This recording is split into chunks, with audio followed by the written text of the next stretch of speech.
Lo que estábamos viendo era esto, ¿cierto?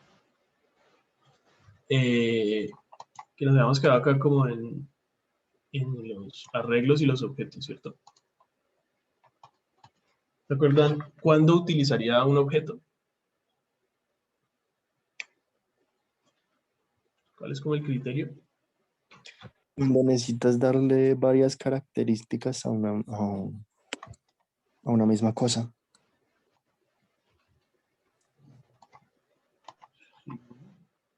Básicamente cuando tengo varias variables que están relacionadas de alguna forma.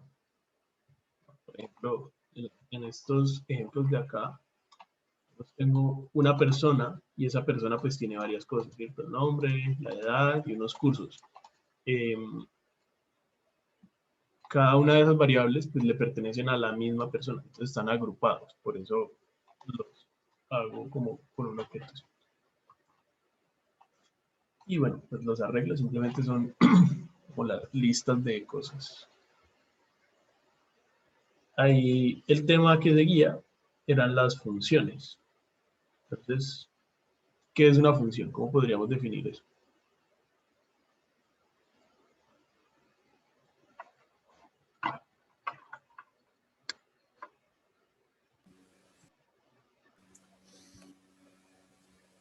Pues, profe, pareció a un método de Java. Sí, pero ¿qué es un método de Java entonces? Pues son unas instrucciones que pueden tener algunas entradas y uno espera una salida y que se puede llamar de manera repetida en todo el algoritmo. Okay. Hay una parte muy importante y es que, digamos que todo este código que nosotros escribimos aquí, ¿en qué momento se está ejecutando? Se ejecuta una vez ¿En qué momento se está ejecutando? al iniciar la página. ¿Sabes? Todo este código que está aquí directamente en el archivo, apenas la página carga, él se empieza a ejecutar, ¿cierto? Miren que este archivo main.js pues está cargado por acá en el body, acá abajo, ¿cierto?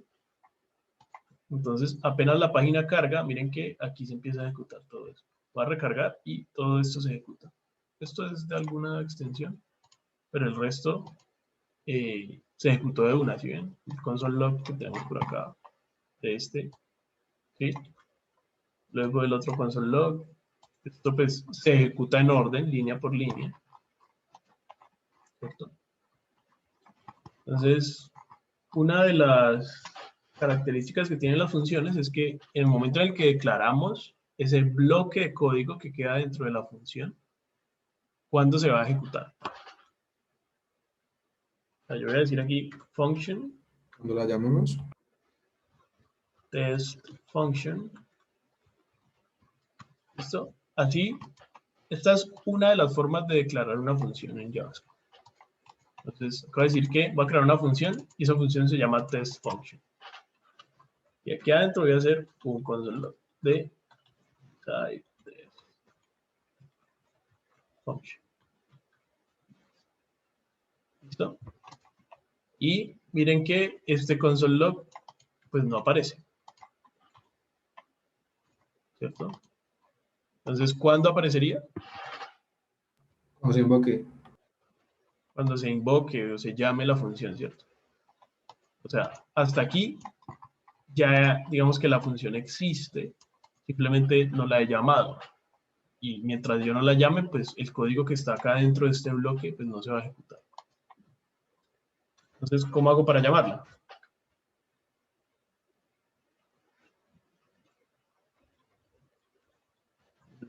Mi función se llama test function. Entonces, aquí ya la estoy llamando.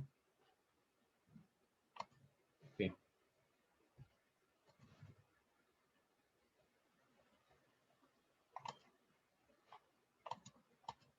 ¿Ya? Paréntesis. Recuerden que si tenemos una función y la queremos llamar, o sea, queremos decirle que reproduzca el código que tiene adentro, hay que ponerle paréntesis. ¿Cierto? Sí. Entonces, ahora sí, inside test function. ¿Listo?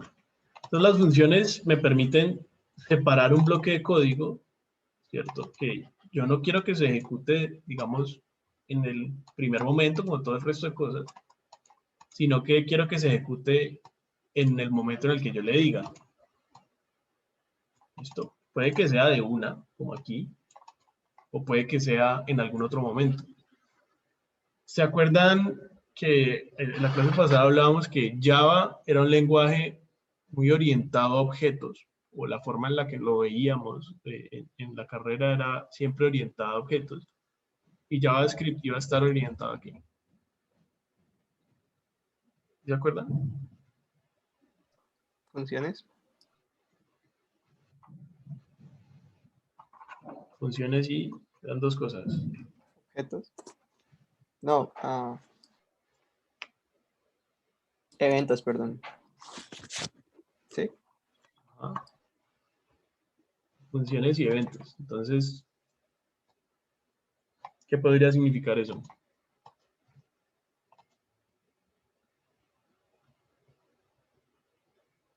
Que todo pasa en las funciones, que pues, la mayoría de cosas en JavaScript pasan en las funciones, que son como muy esenciales.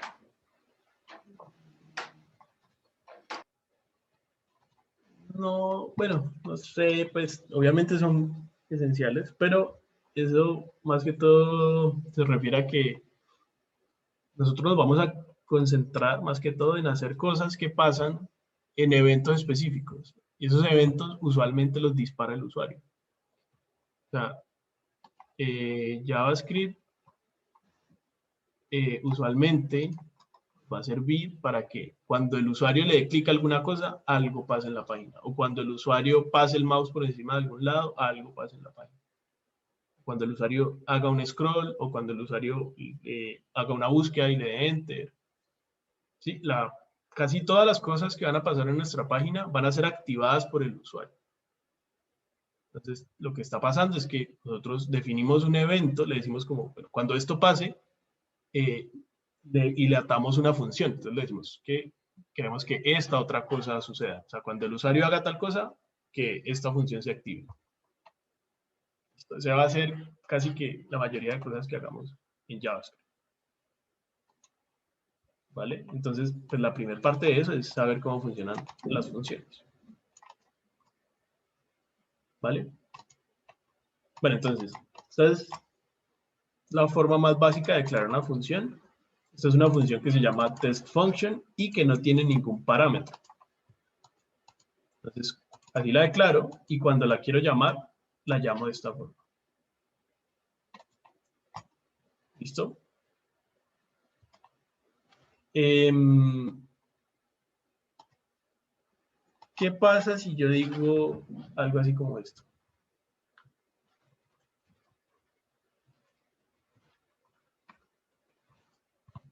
Aquí, ¿qué estaría haciendo?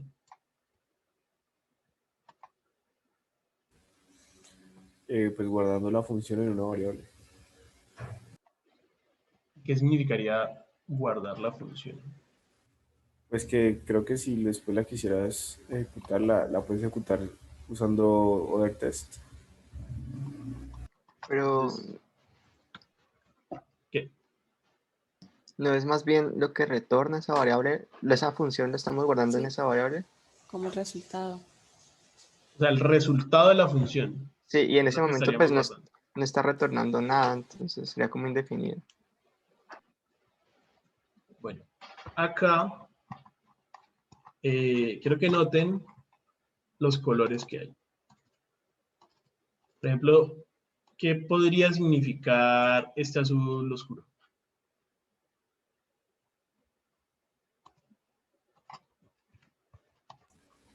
Pues como la parte de código que declara algo. Pero miren que aquí hay este type of, también está azul oscuro y este false también está azul Ah, oscuro. las palabras reservadas del lenguaje.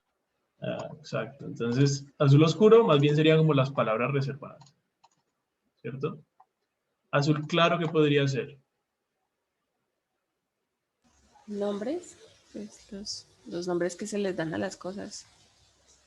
Los nombres que se les dan a las cosas y como variables, ¿cierto? Los nombres de las variables. Pero entonces el console, ¿por qué está en azul claro y no en azul oscuro? Porque, a ver, X y Z son variables que declaramos nosotros. Person es una variable que declaramos nosotros. Name, age y courses son variables que están dentro de ese objeto. Cuando las variables están dentro de un objeto se llaman propiedades, pero es lo mismo, son variables que definimos nosotros, ¿cierto? Y todos estos están en azul claro, ¿cierto?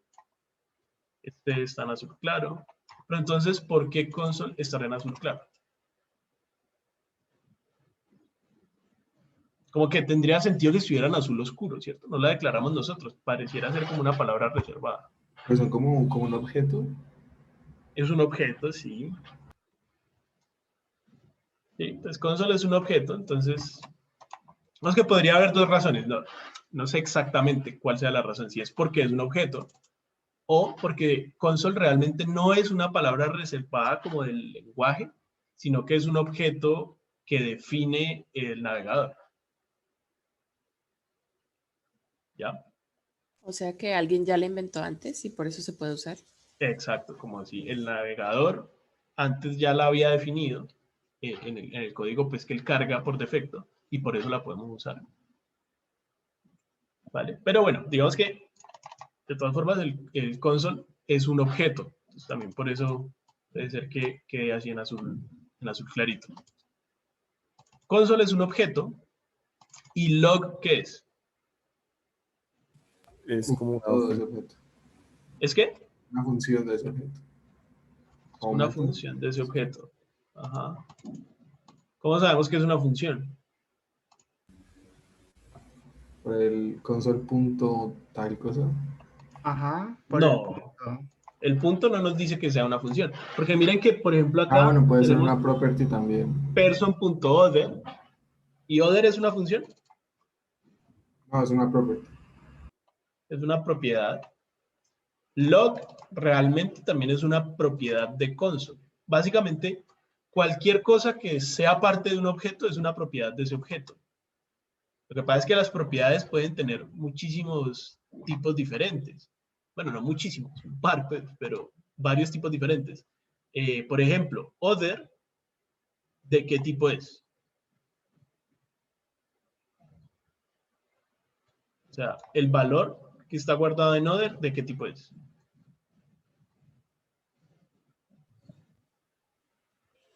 Booleano. Booleano. O sea, por ejemplo, en este caso específico de la línea 16, el objeto person tiene una propiedad que se llama other y aquí es de tipo booleano. ¿Cierto? Name, ¿de qué tipo es? String. String, courses es un arreglo, age es un número y log es una propiedad del objeto console que es de tipo función.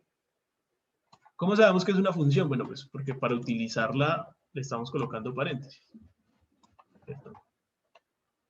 Pero además, pues, miren que el color amarillo solo se usa en las funciones. Miren, console log, o más bien log del objeto console, es una función. Miren, acá hay otra. Object.assign.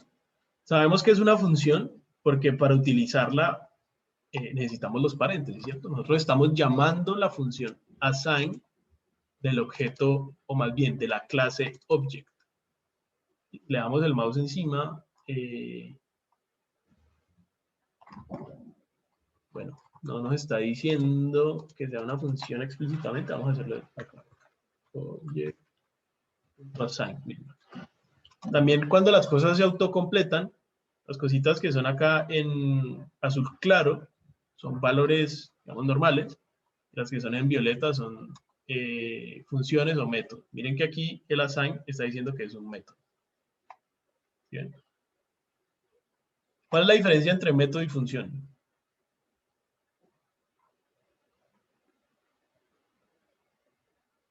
¿Se acuerdan o no?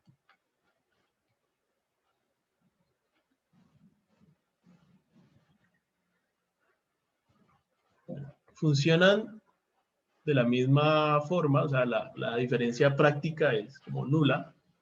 La diferencia es que los objetos son funciones que le pertenecen a una clase. ¿Vale? Entonces, por ejemplo, assign es un método porque es una función que le pertenece al objeto object. Mientras que esta función que declaramos por acá no le pertenece a ninguna clase o a ningún objeto. Entonces, simplemente es una función y ya. O sea, todos los métodos son funciones, pero pues no todas las funciones son métodos, solamente las funciones que le pertenecen a un objeto. Oye, una pregunta, qué pena ahí si tengo una confusión. Digamos, Dale, hay dale. un objeto que se llama window, ¿no? Que es como el grandote. Estos Ajá. no pertenecerían, digamos, al window. ¿Cuál es? ¿La que declaré por acá? Digamos, esa. Sí, tenés razón. O sea, que Ajá. también podría ser un método de window. No, pues es porque es Ok, que ya entendí. Listo. el método es más bien de objetos. Perdón, de clases, no de objetos. Como cuando ustedes en Java definían una clase, y esa clase le ponían métodos. ¿Sí? Como el método que, yo que sé, que de la clase carro que le ayuda a pintarse o a moverse o algo así. Son métodos de la clase. Pero, o sea, lo que decís, tenés razón, esta función será una función del objeto window, pero no de la clase. ¿Ya? Ya, profe, ya entiendo, gracias. De todas formas, esto es una diferencia puramente como conceptual. En la práctica, simplemente, pues una la puedo llamar sola, como por acá, para llamarla, pues le digo test function. Y el otro, pues le tengo que decir object.assign.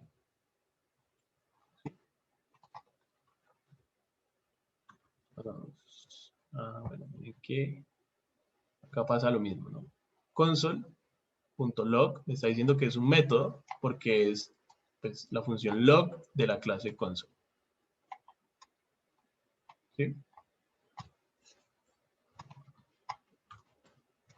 Bueno, entonces sabemos que assign es una función porque cuando estamos por acá y decimos .assign, él nos dice que bueno, es un método. Todos los métodos son funciones. Mi gato acaba de tumbar algo. Y pues también sabemos que es una función porque la pinto de amarillo. ¿Listo? Lo mismo, push es una función de los arreglos o un método de los arreglos.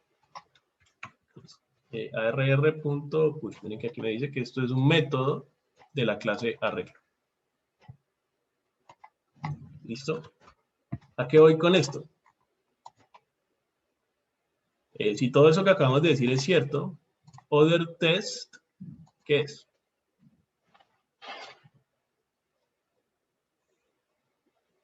Pues sigue siendo como una referencia a la función. Other test es una función. Las funciones, bueno, hay una palabra importante, las funciones son valores referenciados, así como los objetos. Entonces aquí, lo único que hice fue crear una nueva referencia a la misma función. ¿Sí? O sea que, ahora si yo digo other test, sabemos que es una función, entonces la puedo llamar. Y el inside test function pues, se vuelve a llamar. ¿Cierto? Este console log se imprime una vez cuando lo pongo aquí y otra vez cuando lo pongo acá. ¿Vale? Other test no es el resultado de la función. Other test es la misma función, es una nueva referencia a la misma función. Profe, qué pena la pregunta. ¿Y en qué caso uno necesita dos métodos que hagan la misma vuelta, pero con nombre, o sea, la misma vuelta con nombre distinto? No sé, creería que nunca. Yo creería que uno nunca, casi nunca hace esto. Sin embargo, yo no se los estoy mostrando porque uno necesariamente haga exactamente esto, pero lo que sí vamos a utilizar muchísimo es la diferencia entre llamar la función y entregar una referencia de la función. ¿Listo? Esto va a ser entender esta diferencia va a ser fundamental para la forma en la que pasamos eventos. ¿Listo? Y la forma también en la que pasamos callbacks. Es pues un tema ahí central siempre en JavaScript. ¿Vale? Entonces, no necesariamente vamos a estar haciendo esto de llamar a la misma función de dos formas distintas, pero sí necesito que entiendan es la diferencia entre pasar la referencia de la función y pasar el resultado de la función, que es lo otro que está diciendo Daniel.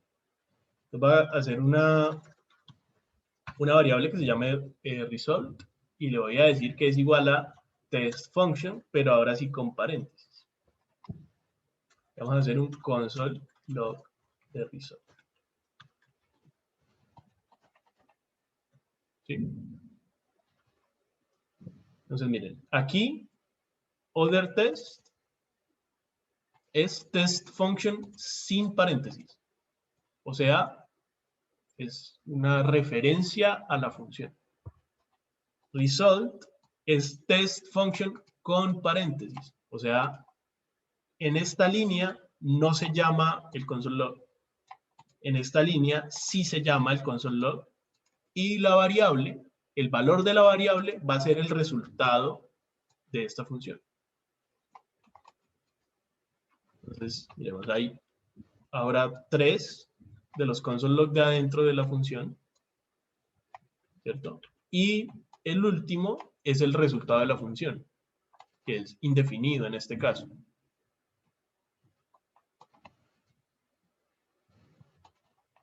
¿Sí? ¿Por qué será indefinido? Porque la función no está retornando ningún resultado. Si la función no retorna nada, pues es como si retornara indefinido. Esto lo cambiamos por Que es un tipo de dato. return 10. Pues ahora el resultado pues va a ser 10 porque la función retorna 10. ¿Sí? ¿Tiene sentido esta diferencia? Sí, profe, no había visto los paréntesis, me dio tremenda dislexia, perdón. Bien, hagamos otra cosa. Voy a borrar todo esto. Voy a dejar únicamente la función. La declaración de la función. Entonces, si vamos acá, miren que en ningún momento se está llamando la función. Entonces, no está el console log de adentro. ¿Sí? Sí. Si yo hago console log de test function, así. Poner aquí unos espacios. Console log de test function sin paréntesis. ¿Qué va a pasar? Imprime la función. No el resultado. O sea, no imprime ni lo que retorna, ni tampoco el console log, sino que imprime el objeto función. Vamos a ver. Imprime la función, o sea, literalmente el cuerpo de la función, lo que la función tiene adentro. Pero no imprime, no hace este console log de acá adentro. Miren que en la consola, o sea, aquí lo estamos viendo porque hace parte del cuerpo de la función. Uy. Pero en la consola no se imprimió este texto. ¿Sí me entienden la diferencia? ¿Qué opinan?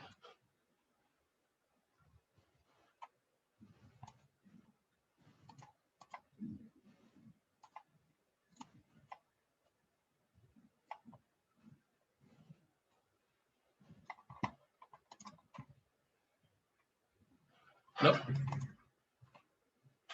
Miren la diferencia cuando ahora hago un console log de test function, pero esta vez sí le pongo paréntesis.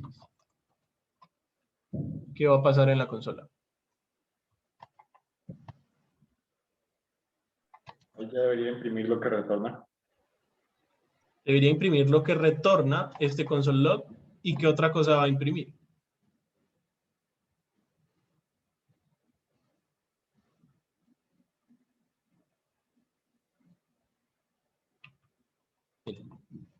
aquí, este es este primer console log, ¿cierto? Donde se imprime el cuerpo de la función. Porque yo no la llamé, yo solamente le dije que imprimiera lo que esa función tiene adentro, que es la referencia a la función misma. Pues. Este es el segundo console log. Miren que él aquí me marca el archivo y la línea en la que está pasando esto, ¿cierto? Entonces, esta es la línea 55. Perdón, esta no es la siguiente línea, sino que es la línea 51, o sea, es la que está acá adentro. Porque aquí la llamé. ¿Ya? Entonces, antes de obtener el resultado, lo que hace es llamar esta adentro. Entonces, por eso está primero. Y luego, si obtiene el resultado, se lo devuelve a todo esto. Y por eso aquí me imprime el número 10.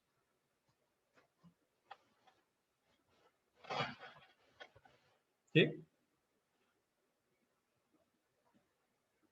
Aquí lo que quiero que vean es la diferencia que hay entre pasar la función y pasar el resultado de la función. ¿Tiene algo de sentido o no?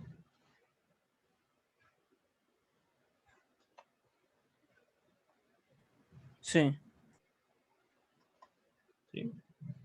Por ejemplo, ¿qué pasa si yo hago esto? Type of test function, ¿qué va a hacer? ¿Se acuerdan qué hace esta instrucción type of? Sí, retorna el tipo del que se le esté pidiendo.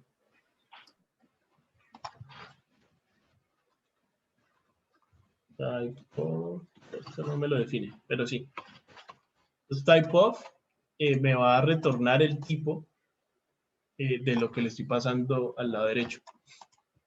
Que me retorne el tipo quiere decir que me retorna un string con el tipo. O sea, si es de tipo string, pues entonces me retorna la palabra string. Si es de tipo número, me retorna la palabra number y así. Entonces, ¿qué va a retornar type of de test function sin paréntesis? Le estoy diciendo que me retorna el tipo de qué. Retornaría function. Entonces, type of de test function sin paréntesis, pues seguramente me va a retornar function. ¿Cierto? Y type of de test function con paréntesis, que me va a retornar. Una string y un int. Un string y un int. Pues de console log y de return time. Ahí sería solo del que se retorna. O sea, yo le estoy Del 10. diciendo que me dé el tipo de lo Ok. que retorna el test function.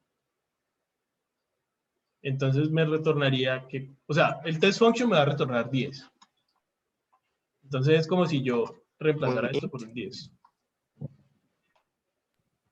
Ah, Bueno, vale. ¿sí? Entonces el type of no es int, porque en JavaScript no tenemos int y float. Y Sí, eso. number, perdón. El tipo sería number. Entonces vamos a ver. Miren, aquí está. El primer type of es función. ¿Y por qué? El tipo de test function sin llamarlo, pues es función. Test function, pues es una función. Pero cuando yo lo llamo, ahora es de tipo number, porque yo me estoy refiriendo es al resultado de haber llamado la función. ¿Sí? ¿Ya aclara entonces la diferencia entre estas dos cosas? Necesito que esto quede muy importante. Que quede muy importante. Que quede muy claro, porque es bien importante. Si tienen dudas, de una me dicen. ¿Listo? ¿Continuamos o qué?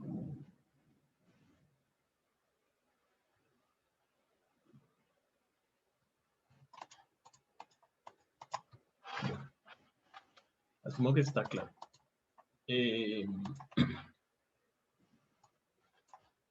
Listo. JavaScript tiene, digamos que por defecto, scope de función. ¿Saben qué significa la palabra scope? Como el alcance. Ajá.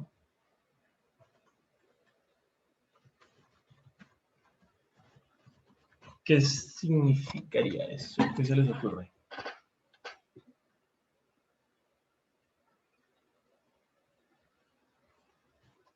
Pues según yo, profe, es como, pues la forma fácil de entenderlo Pues, es como el bloque de código que respeta o algo así. O sea, como a dónde pertenece. A yo, dónde... ah, yo creo que es el conjunto como de variables que son visibles para una parte del programa.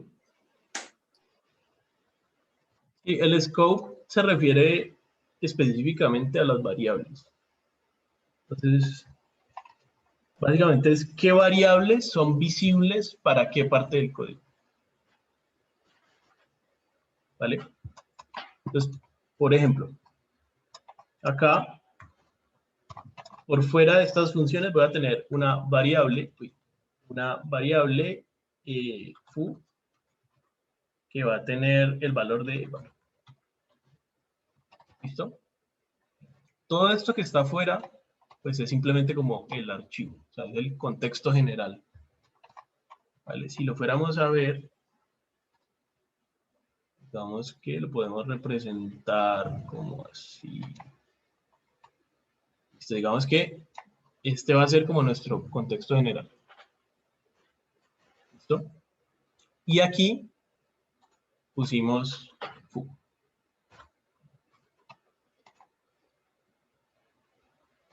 ¿Vale?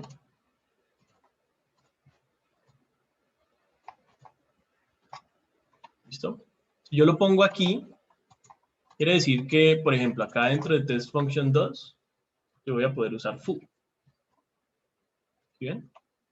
Aquí el programa pues me ayuda un poco. Me lo autocompleta. Además, pues si yo hago un console log de foo, lo veo. ¿Por qué no se ve?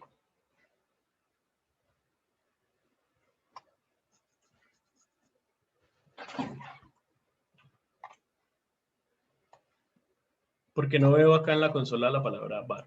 No hemos No ha llamado. llamado la función, profe. Pues no la he llamado, ¿cierto? Entonces, function 2. Entonces, después de que la llamo, entonces ahí sí aparece la palabra var.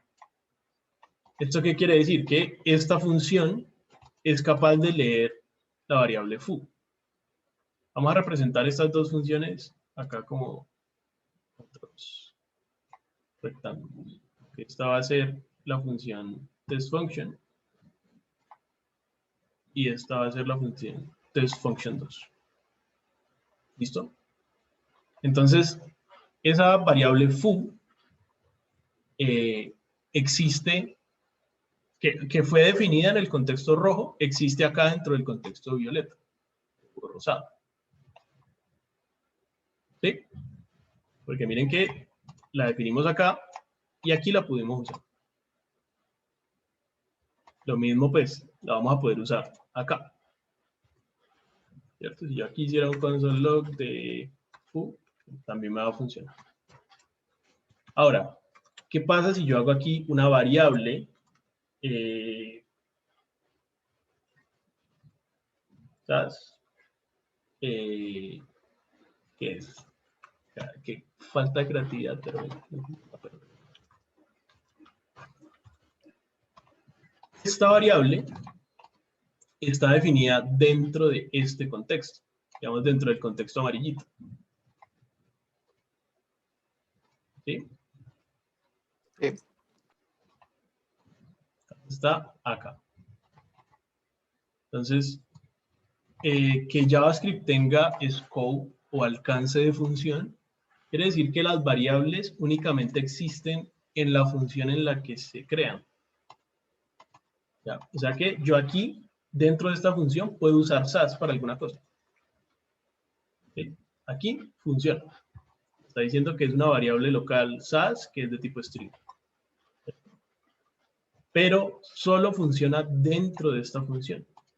Si yo me voy por acá a esta otra función, yo digo SAS, miren que no la autocompleta, la pone como ABC, que quiere decir pues que es como un texto y ya.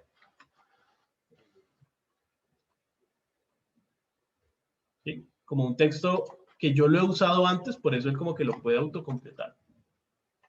¿Vale? Pero no quiere decir que sea una función. Miren la diferencia acá. Acá me dice que es una variable local. Que sea una función, no, perdón, que sea una variable.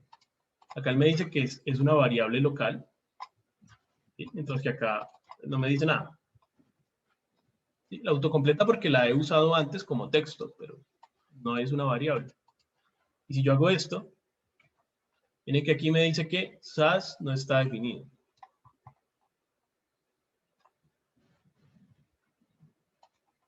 ¿Sí? Porque las cosas que yo defino en este contexto no las puedo ver en otro contexto. Lo mismo afuera. Yo acá afuera tampoco la voy a poder ver. Y yo aquí, por ejemplo, llamo o intento usar este SAS, no va a tener un error. ¿Okay?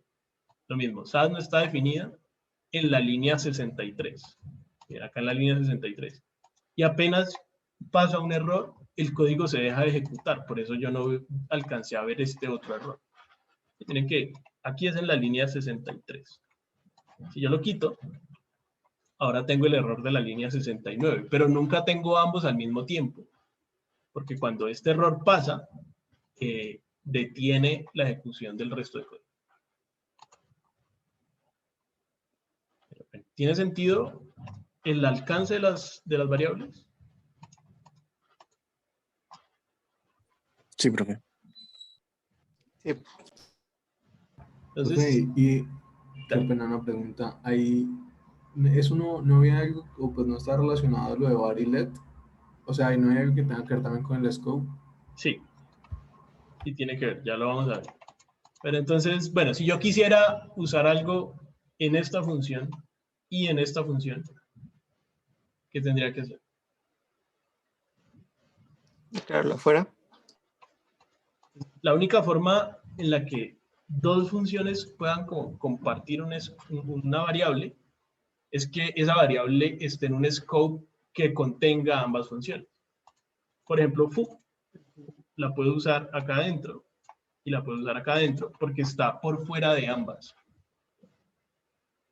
¿Ya?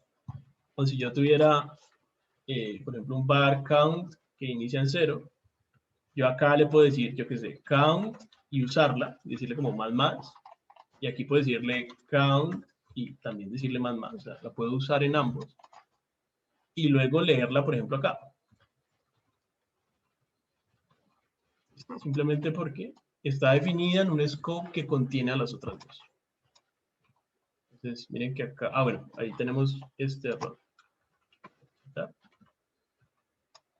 Miren que count inició en 0. Inició en 0. Acá se sumó porque la llamé una vez aquí. ¿Sí? Y acá se sumó porque la llamé otra vez. Y al final, pues me dio el resultado. Si yo llamara esto varias veces, pues se va a sumar varias veces y el resultado sería 6. Pero lo importante es que, como lo definí por acá afuera, la puedo usar dentro de estas dos funciones. ¿Sí? Bueno, yo puedo tener, va a ser común, tener funciones dentro de otras funciones. O sea, por ejemplo, yo dentro de esta test function, luego podría declarar una función ahí adentro. Una función inner function. ¿Listo? Aquí lo que estoy haciendo es crear otro scope dentro de ese scope. ¿Sí? Como que el scope o el alcance de la función verde está dentro del alcance de la función amarilla. ¿Sí? Todos los scopes van a ser capaces de leer lo de afuera, pero nunca como lo de adentro o lo que esté en otro sitio. Entonces, por ejemplo, aquí en el diagramita, la verde es capaz de leer todo lo de la amarilla y todo lo de la roja. Pero la amarilla no va a ser capaz de leer lo de la verde. Es lo mismo que ya estaba pasando entre el rojo y el amarillo. El rojo no es capaz de leer lo que está dentro del amarillo, pero el amarillo sí es capaz de leer lo del rojo. ¿Sí? O sea, acá dentro de inner function yo puedo usar SAS. Miren que ahí está definido. ¿Cierto? Que es este que se declaró en su función padre, que es test function. Pero si yo declaro algo dentro de inner function,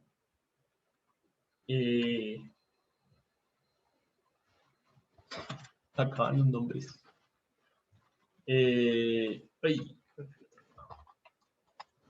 Si yo declaro esta variable Q dentro de inner function, miren que acá no me dice que sea una variable. ¿Sí? Es lo mismo que ya nos estaba pasando acá. Si la declaro afuera, la puedo leer adentro. ¿Sí? Foo, bueno, la podría leer por acá en algún lado. ¿Sí ven? Una variable que está definida. Pero si la declaro acá adentro, como SAS, no la puedo usar acá afuera. ¿Sí? ¿Tiene sentido? Bueno. Sí, profe. Sí, profe. Bueno. Ahora sí, en JavaScript tenemos otras dos formas de declarar variables. En total son tres. Var, let y const. ¿Saben cuál es la diferencia? Pues const, pues tiene que, no puede, no es dinámica. Cuando se declara, tiene que definirse instantáneamente. O sea, no se puede como decir const a y luego definir qué es abajo, no, sino que tiene que hacerse al mismo tiempo. Al cambio let, sí se puede, si es dinámica, sí puede cambiar. Pero con const lo que tiene que mantenerse el tipo de dato, ¿no? O sea, siempre que sea ese mismo tipo de dato o el valor. No. Const No es puede una cambiar. constante. O sea que tiene que ser constante en toda la ejecución. O sea, no puede cambiar. O sea, que si yo acá defino un test number, no quiere decir que, por ejemplo, yo no pueda poner un string o cualquier cosa. Lo que pasa es que nunca puede cambiar. O sea, si yo luego, voy a comentar esto que va a ser un error. Pero si yo luego acá le digo que test number es igual a alguna otra cosa, así siga siendo un número, es más, creo que así siga siendo el mismo número, por acá me va a decir que es que yo no puedo asignar a una variable que es constante. Entonces, medio contradictorio, una variable constante, pero sí, eso es una constante, es una variable que no puede cambiar. ¿Listo? O sea, si yo defino algo como constante, nunca puedo decirle que es igual a algo. O sea, solo aquí, en el momento en el que se define, pero luego nunca puedo volverla a asignar.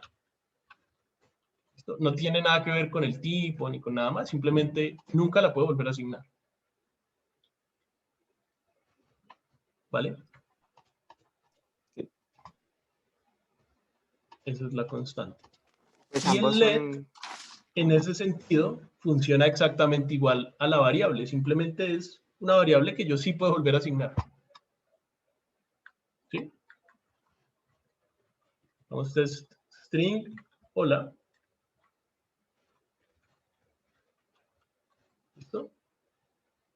Hola. Y simplemente yo podría decir test string es igual a otras palabras. ¿Sí? O otro tipo, o sea, podría ser igual a un número o a cualquier cosa, y eso estaría bien.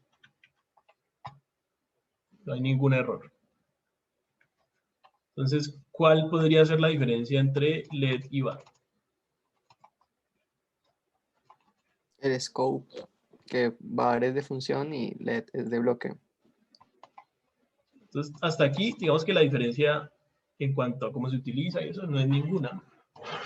La diferencia es que tanto const como let tienen scope de bloque, mientras que var tiene scope de función.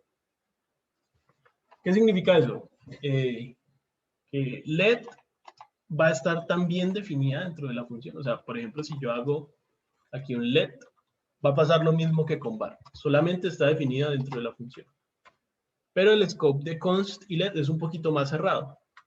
Por ejemplo, si yo tengo un if, qué sé, if true, un if o cualquier parte del código que tenga llaves es un bloque.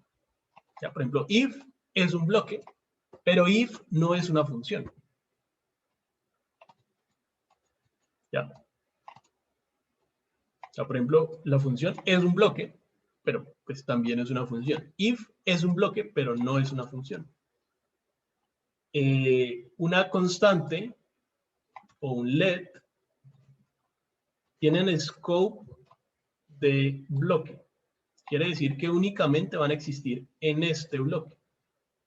Si yo por acá fuera, trato de decir algo como test number, miren que no me dice que sea una variable. Si yo hago esto, voy a generar un error porque test number no está definido. Aquí no está definido. Pero si yo hiciera eso mismo con una variable, ¿sí? Por acá afuera, miren que sí está definido. ¿Vale? Entonces, esa es la diferencia.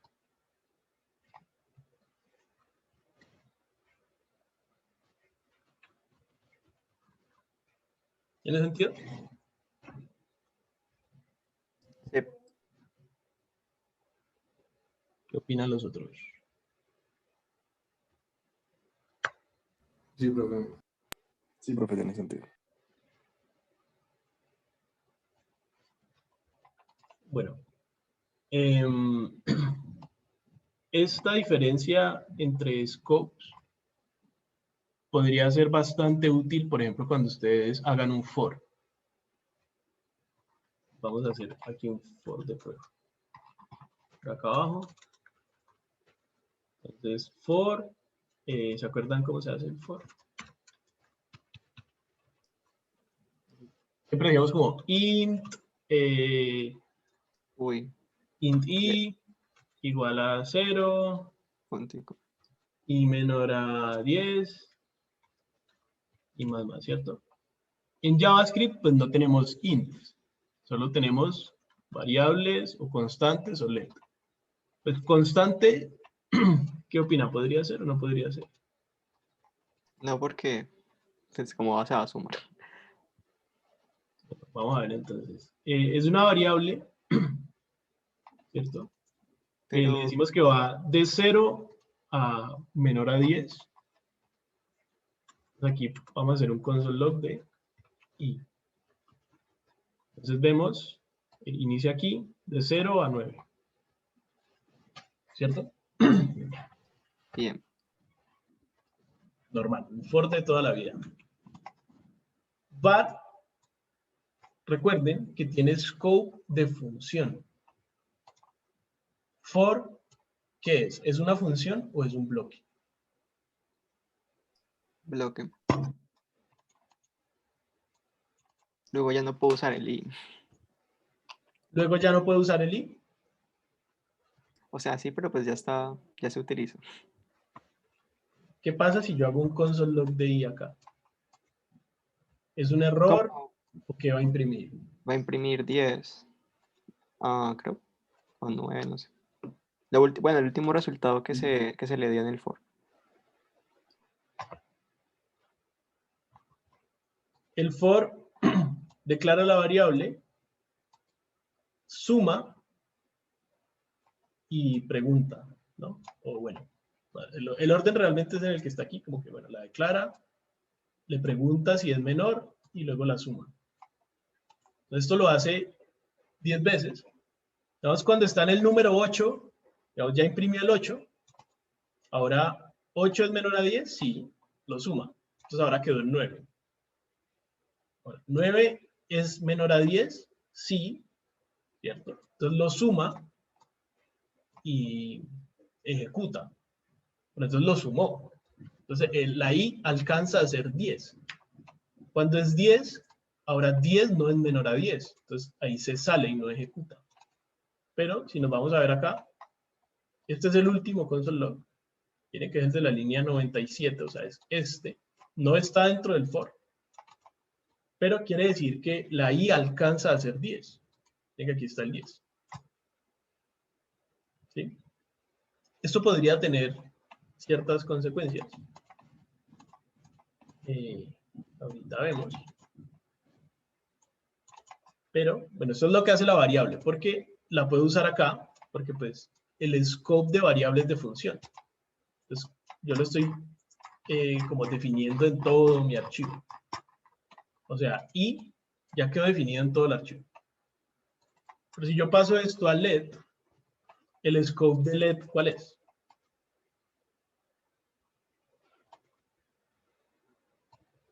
Hasta que termine el for. Hasta que termine el for. Entonces miren que ese de afuera es un error. ¿Listo? ¿Tiene sentido? Básicamente, la recomendación es que siempre con for usemos let, no var. Porque es importante que mantengamos siempre el scope lo más limpio posible. ¿Sí? Si yo necesito una variable únicamente en un sitio, pues esa variable debería ser parte de su scope, de ese sitio en el que la necesito. Si no la necesito afuera, pues no debería estar afuera. ¿Vale? Y, bueno, ya vamos a ver los eventos, y en los eventos vamos a ver que esto tiene otra diferencia bastante importante.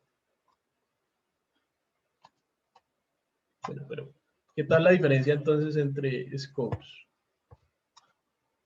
¿Tiene sentido? Sí, Profe, pero entonces esas palabras me dan esa diferencia independientemente de donde las declare. No, no entendí.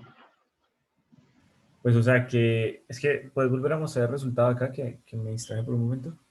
El resultado de console log i. Ah, ok, sí, entonces digamos que esas palabras cambian el scope independiente del bloque de código donde yo las ponga. O sea, por lo que, claro, si poníamos var sí funcionaba y let no. Y, o sea, como al inicio estábamos trabajando solo con var y veíamos como si yo declaraba var, digamos, adentro de un bloque de texto, no funcionaba afuera, perdón, de un bloque de código, digamos, adentro de un scope no funcionaba afuera. Entonces, es parecido a lo que hacen estas palabras, porque, digamos, para mí, en un principio, si nosotros poníamos var adentro del for, yo pensaba que no iba a funcionar por fuera, digámoslo como que viéndolo más o menos como funciona en Java. Pero pues veo que esas palabras cambian el scope de las cosas, sin necesidad de haberla declarado afuera. Ah, ok. O sea, a lo que yo veo como que había necesidad, digamos, si yo quisiera programar todo con var, podría hacerlo. Sí. Y seguiría funcionando los scopes dependiendo de donde yo ponga la variable. Sí. Sí. Digamos que la diferencia simplemente es que var funciona, tiene scope de función, o sea, depende de la función en la que es declarada. Por ejemplo, if no es una función, pero sí es un bloque. Si yo pongo una variable dentro de if, la puedo usar por fuera del if. ¿Listo? Pero pues igual no la voy a poder usar dentro de otra función o por fuera de esa función. O sea, aquí no existe. La diferencia es que let y const son más restrictivos con su scope. O sea, tienen scope de función, pero también tienen scope de bloque. Entonces, esta constante únicamente existe dentro de este bloque, lo mismo que esta let, solamente dentro de este bloque. Esa es la diferencia. For no es una función, pero sí es un bloque. Entonces, por eso let, cuando yo la defino, únicamente va a existir dentro del for. Pero var existiría también por fuera del for. Yo podría programar todo con var. Pero más bien la recomendación va a ser no usar var. Vamos a programar todo con let o con const. ¿Listo? Porque pues, let es más restrictivo. Entonces, queremos eso, pues como que nos ayude a ser más ordenados. ¿Listo? Pues, básicamente var no se debería usar, solamente let y const. ¿Listo? No, de nuevo, no es que esté mal, el código igual funcionaría, simplemente es por orden, por buena práctica. ¿Vale? Profe, pero digamos que si yo quiero declarar algo como en Java, cuando declaramos esas variables globales, ¿sí se estaría bien utilizar var? No, pues da igual, o sea, simplemente utilizamos let de la misma forma. Algo global simplemente es algo que no esté dentro de ninguna función. Por ejemplo, aquí yo puedo declarar un let que sea global. Este let lo puedo usar en cualquier lado, dentro de este for, dentro de cualquier lado, porque el hecho es que la definí en el archivo. Recuerden que los scopes se van como cerrando, pero si yo lo pongo en el primer scope, que siempre es el archivo, eso está en todos lados. ¿Vale? El LED o el var no cambian eso. Lo único que cambian es que el LED tiene un scope de bloque, pero también tiene scope de función.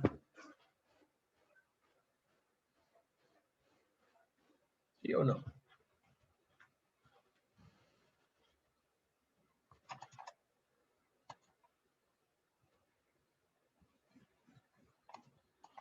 Bueno. Entonces, ahora sí. Decimos que las funciones las vamos a usar como eventos, pues, o como respuestas a eventos. O sea, el usuario va a hacer alguna cosa y nosotros vamos a decir que cuando el usuario haga esa cosa, queremos que pase otra cosa. O sea, por ejemplo, vamos a hacer un botón por acá y vamos a hacer que cuando el usuario haga clic a ese botón, pase alguna cosa. Voy a borrar esto que habíamos hecho por acá. Listo. Y por acá en el HTML voy a crear un botón.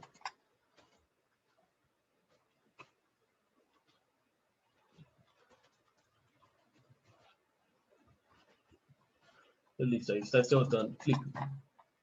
¿Listo? Si yo le doy clic, pues no hace nada, porque los botones por sí mismos no hacen nada. ¿Vale? Y lo que vamos a hacer es entonces decir que cuando le demos clic, queremos que pase algo. Siempre que en JavaScript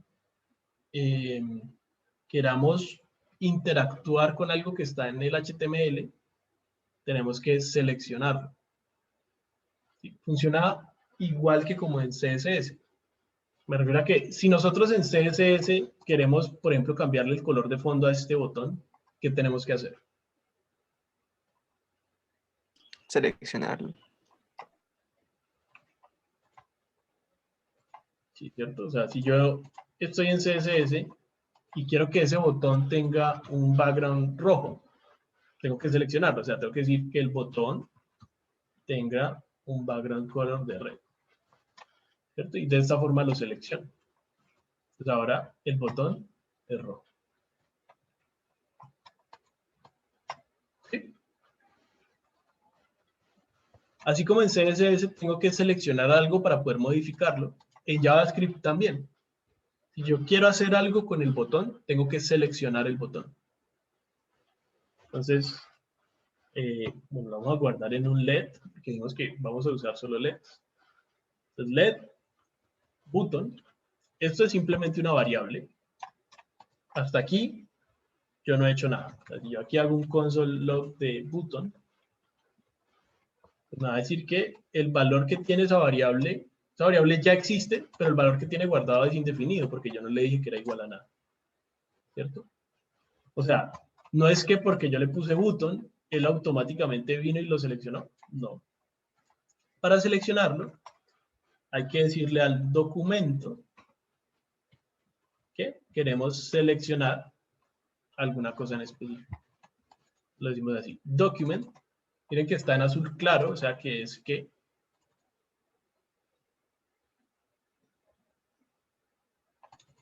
idea? ¿No era como algo asignado por el navegador? ¿No había hecho? Es una variable que pueden ser variables asignadas por el mismo, pues, como programador o por el navegador. Miren que document es una variable asignada por el navegador. Miren que aquí incluso dice que es un var. ¿Y query selector qué es? Está en amarillo. Una función de esa variable. Es una función de esta variable, ¿cierto? Miren que aquí él me dice que es un método y me dice qué hace. Retorna el primer elemento que es un descendiente del nodo que sería Coincide. match, que coincide con el selector, exacto. Ajá. ¿Listo? Que es un descendiente, aquí no quiere decir que esté adentro, sino que es como de ese tipo, o sea, como cuando hablamos de herencia. Pero entonces, básicamente lo que quiere decir es que retorna el primer elemento que coincide con el selector. ¿Vale? Entonces, aquí le ponemos... bueno, y acá el selector es... Aquí dice HTML element tag name map. Y bueno, y tiene otras cosas, pero realmente lo que recibe es un string. ¿Listo? Recibe un string. Y ese string puede ser cualquier selector válido para CSS. O sea, podría ser el nombre de la etiqueta button, o podría ser una clase, ¿sí? O podría ser cualquiera de los selectores que ya hemos visto. Podría ser un ID, que sabemos que no lo debemos usar. Podría ser los selectores que vimos el otro día, ¿se acuerdan? Los de atributos. Sí. Uy, perdón. href, igual a alguna cosa.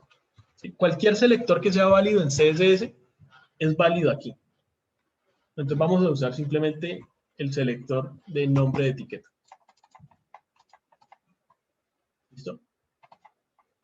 Ahora, button va a ser un elemento HTML de tipo botón. Él sabe que es de tipo botón, pues porque aquí le puse el button, solo por eso. Pero eso no es tan importante. Lo importante es que es un elemento HTML que seleccionamos. Entonces, si nos vamos a ver el console log, miren que aquí está button. Entonces, el botón. Miren que si le paso el mouse por encima, allá me pone pues como esa información. ¿Sí ven? O sea que lo seleccionamos bien. Podría haberlo seleccionado mal. O sea, es muy común que, digamos, vamos a estar seleccionando es como con clases. Y es muy común que yo me coma alguna letra. Digamos que es example y me comí la E. No me di cuenta. Si eso pasa, el query selector, cuando no encuentra nada, va a retornar nulo.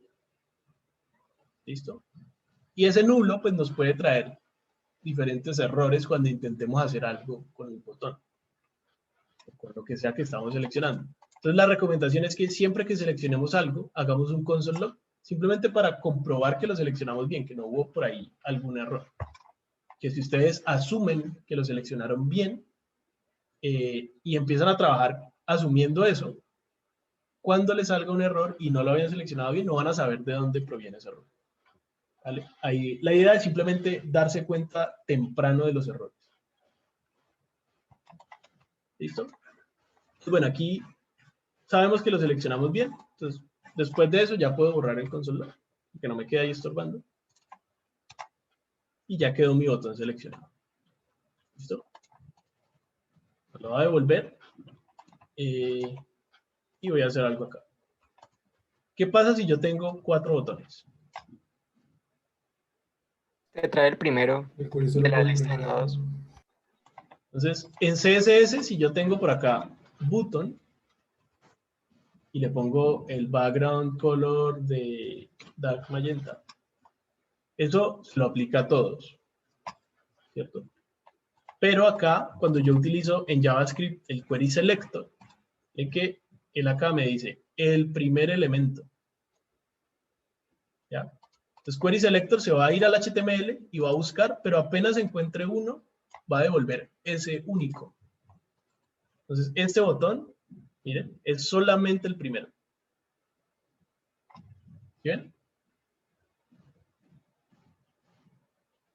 Una diferencia allí. Pues CSS siempre va a tomar todo lo que cumpla con esta condición, pero el Query Selector únicamente va a tomar el primero. ¿Listo?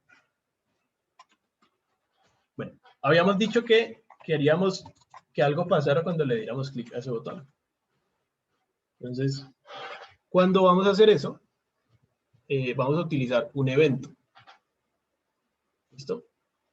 El evento siempre tiene tres partes obligatorias, que es el elemento que dispara el evento, el tipo de evento y la acción que va a ocurrir cuando ese evento se dispare. ¿Vale? Siempre son esas tres cosas. Entonces, elemento que dispara, tipo de evento y la acción. ¿Listo? Aquí ya tenemos la primera, que es el elemento que lo va a disparar. O sea, el elemento en el que el evento va a ocurrir. En este caso, pues, es el botón. Es cuando yo le dé clic al botón. ¿Listo? También necesitamos la acción. La acción siempre es una función.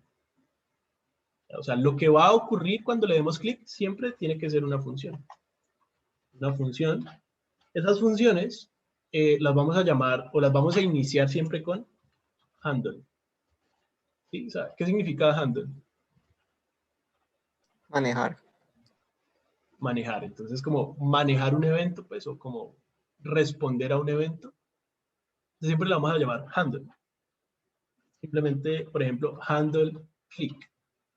¿Sí? O handle button click. Esto se puede llamar de cualquier forma. El handle simplemente es una buena práctica. ¿Vale? Pero esto es una función común y corriente, se puede llamar de cualquier forma. Handle button click.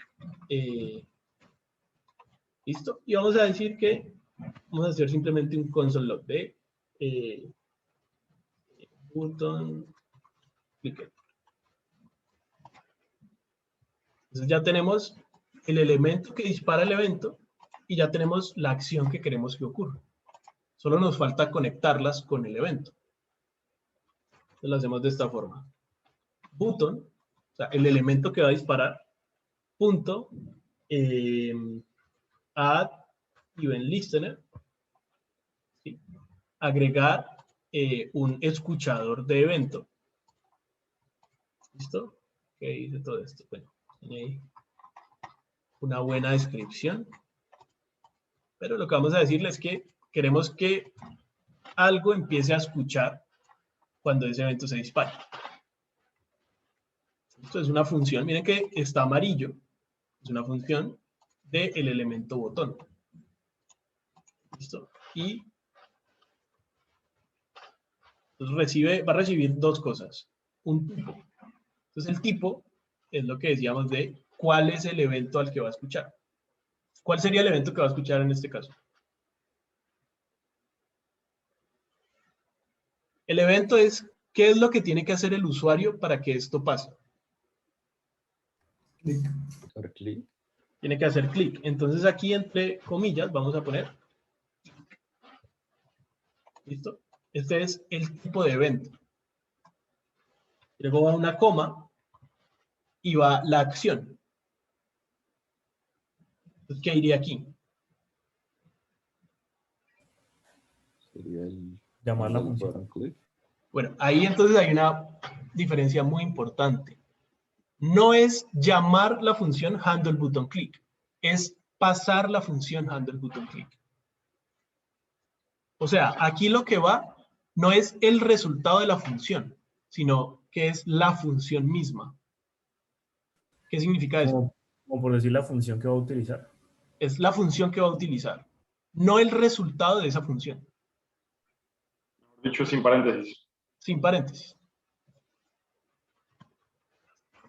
¿Sí? Recuerden, si le pongo paréntesis, lo que le estoy pasando es el resultado de la función. O sea, estoy llamando la función y le estaría pasando el resultado. No es lo que necesitamos. Lo que necesitamos es pasarle la función misma. ¿Sí? Todo esto Lo que va a hacer es que cuando al botón le den clic, va a tomar lo que sea que yo le pasé aquí y lo va a llamar. ¿Ya? Aquí no lo he llamado. Miren que no tiene paréntesis el handle button click. ¿Sí? Eso poner unos espacios. No lo he llamado. Lo que va a hacer es, el navegador automáticamente, cuando el usuario le dé clic, va a coger esta función y la va a llamar. ¿Sí? Entonces, muy importante que cuando se la pasamos acá, no lleva paréntesis. Vamos a ver qué pasa. Bueno, creo que esto nada tiene que ver con lo otro, ¿cierto? Ya estaba acá. Voy a borrar. Y cuando le doy clic, esa función se llama. Aquí dice button click. ¿Bien? Ese button click no estaba antes. ¿Bien? En ningún lado dice button click. Únicamente aparece cuando le doy clic. Y si le doy clic varias veces, pues ahí va apareciendo varias veces. ¿Cierto? Como es el mismo texto, lo que hace el navegador es agruparlos. Pero aquí en este número, pues nos damos cuenta que se está volviendo a llamar. ¿Sí? ¿Qué pasaría si le paso handle button click con paréntesis? ¿Qué le estaría pasando a este add event listener? Definido. Definido. Entonces, digamos que hasta aquí va a funcionar, pero miren que el button click ya se imprimió porque ya lo llamé. Aquí lo llamé. Y cuando le dé clic, ve, no pasó nada. Esperaba que pasara un error. No sé por qué no. Pero básicamente es como si yo estuviera tratando de llamar a indefinido. Como si yo estuviera haciendo esto. ¿Sí? Entonces, aquí es donde tiene sentido lo que hablábamos ahorita.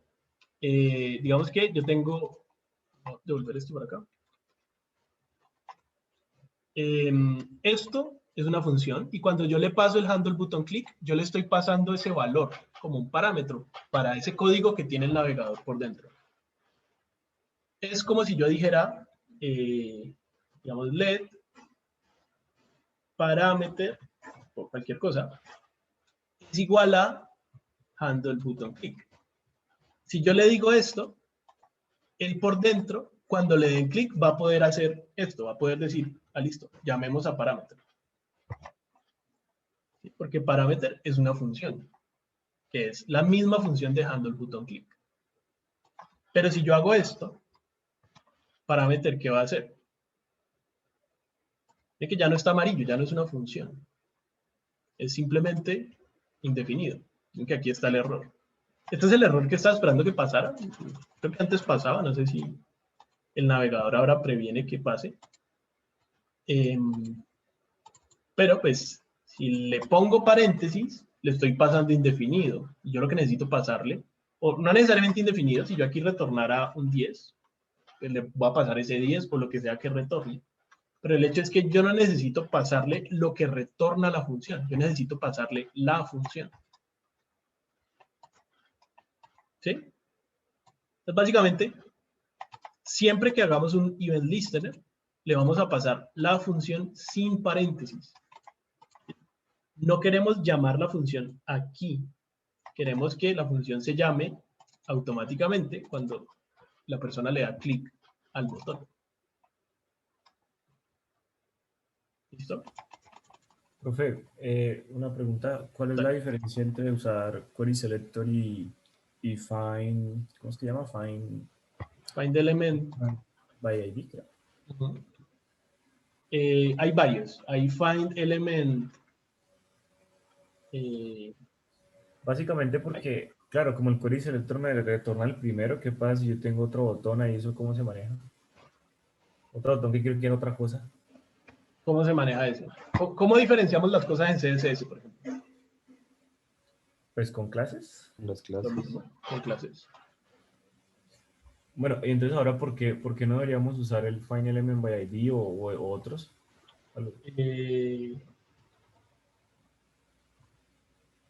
Espérate que estoy teniendo el Find Element. Get Element. Ah, claro, sí, tienes toda la razón. Get Element. Listo, hay varios.